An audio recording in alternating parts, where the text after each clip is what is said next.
my favorite moments is I was on Fox the morning after Obama beat Hillary Clinton for the Democratic nomination in '08, and I come into the green room at Fox, and the person who's going to be on before me is Karl Rove. And so I take a little gasp of air, and then I sit down next to Karl, and eventually I get around to the question. I say, "Did you expect this outcome?" And Karl says to me, "I'll be really honest with you, I had Obama at 20-1 odds. After he won Iowa, I did reduce it to about 10-1 odds.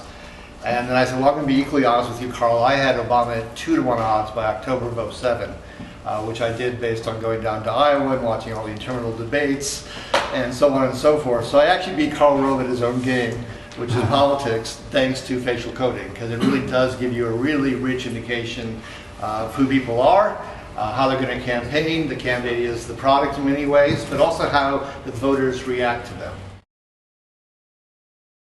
We can take 7 different emotions that go across cultures.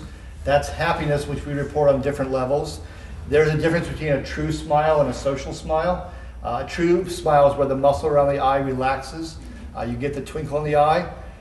Woody Allen could probably fake it, but the rest of us mere mortals cannot. There's surprise, which we actually these days divide between positive and negative surprise. Is it a wow or is it an ugh? Then you're talking about disgust, contempt, sadness, fear, and anger. Going back to the video I showed you earlier, contempt is the most reliable indicator that a marriage will fail.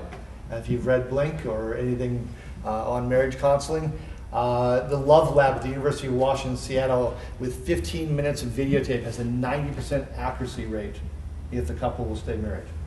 90%.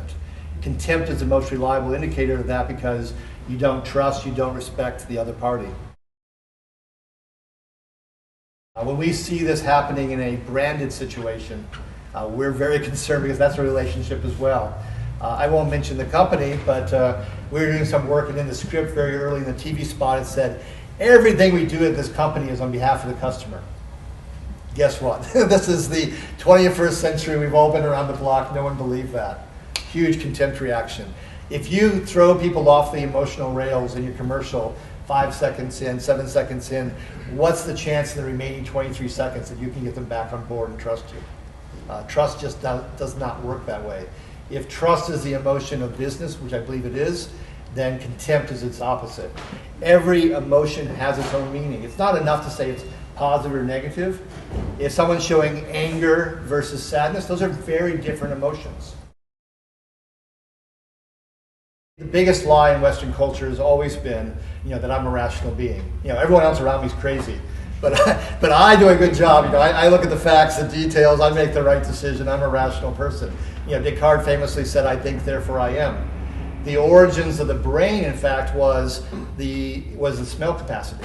There was a small node atop our spinal column, which is our sense of smell. That's the origin of the brain. If Descartes had said, "I have the capacity to smell, and therefore I think," he would have been a lot closer. That's why my company is called Sensory Logic. We are all sensory logicians. So we are, from our senses, whether it's another person's face or other details, we are taking in so many things that we're not aware of, but very much influence, if even just frankly steer our decision making. And it could be the person's face, it could be little design elements in a package, in a TV spot, the pacing. There are so many things that do influence us.